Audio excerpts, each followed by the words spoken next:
fuck off. Fuck off.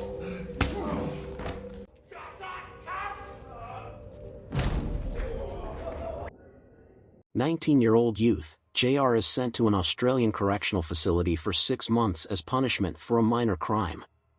During his first few days at the prison, he finds his cellmate is being sexually abused by another group of prisoners led by a man named Dave. JR also comes across the charismatic Brenton Lynch, Australia's public enemy #1 and a notorious armed robber. Lynch is playing a game of correspondence chess when a passing JR points out an unseen checkmate against Lynch, demonstrates the move, and is dismissed. Later, JR finds his cellmate sharpening a shiv with the intention of defending himself against Dave. When Dave and his gang move to attack the cellmate, JR prevents the attack by initiating a fight. Lynch scolds JR for meddling in other people's affairs, and soon after, JR's cellmate is once again sexually assaulted. His cellmate attempts to commit suicide and he is hospitalized, causing Dave to focus his sexual attacks on JR. When Dave and his gang try to rape JR, Lynch and his men, Sterlo and Merv, rescue JR and kill Dave. In exchange for Lynch's protection during JR's sentence, JR agrees to perform tasks for Lynch once he gets out of prison. Upon release 6 months later, JR meets crime lord Sam, with whom Lynch is playing chess, and his nephew Josh. JR is given an apartment to live in, as well as a briefcase of Lynch's personal effects, including fake passports, clothes, and a pistol. Soon afterwards, a pretty young woman named Tasha arrives at the apartment to give JR some cash and a cell phone, which is used to receive instructions. Following instructions given, JR visits Private Wilson at his trailer and illegally purchases various assault weapons. Upon receiving instructions, JR hijacks a helicopter used for scenic tours, and instructs the pilot, at gunpoint, to fly to the prison Lynch is still being held at. Lynch, Sterlo, and Merv orchestrate an escape by taking one of the prison guards hostage until JR's helicopter arrives to extract them. Upon landing, the 4 men leave the helicopter and pilot in a field and drive away in a getaway car.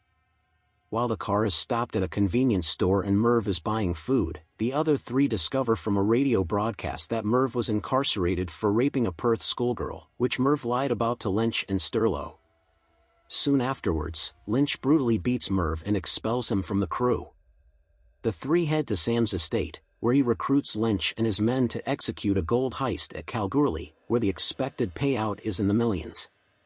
Afterwards, a party occurs at the estate, and JR spots Tasha, who he follows to the poolside. Before long, Josh decides to harass JR and pushes him into the pool. JR, unable to swim, is rescued by Tasha, and the 2 leave the party to eat at a Chinese restaurant. Here, Tasha reveals her previous relationship with Sam, and how people who run from him are killed.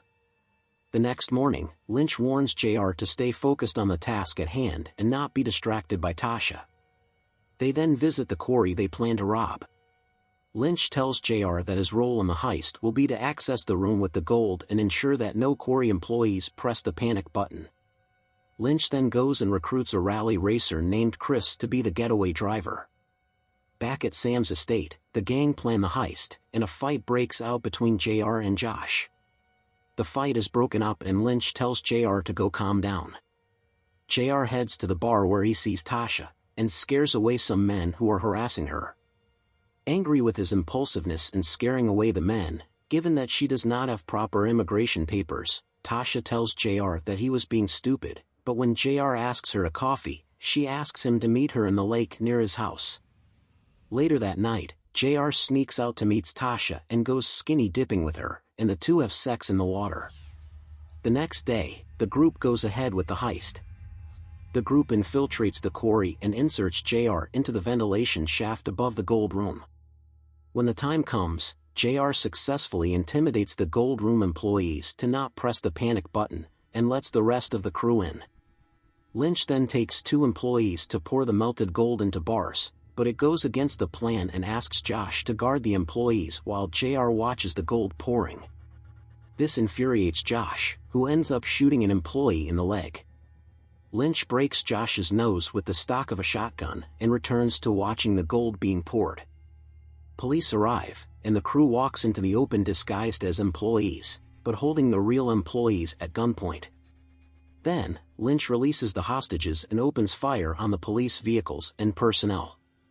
Chris arrives with the getaway vehicle, but on their way out, Sterlo is shot through the abdomen and begins bleeding heavily. Chris manages to incapacitate the two chasing police vehicles and escape, but Sterlo dies at the end of the chase, instructing Lynch to give his cut of the heist to his wife. Sam betrays Lynch, JR, and Tasha, but the three escape safely. The three travel to Melbourne where Sam plans to meet his fence. JR and Lynch sabotage the rendezvous, killing Sam's henchman and kidnapping Josh in the process. After interrogating Josh, they find the gold stashed in a storage unit.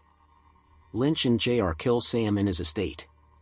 Before JR and Lynch escape for good, Lynch offers him $350,000 to leave.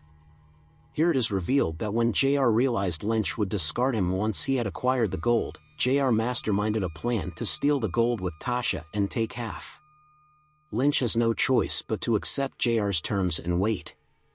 Before he receives the gold, however, a woman in a laundromat identifies him as the escaped convict, and Lynch is sent back to jail.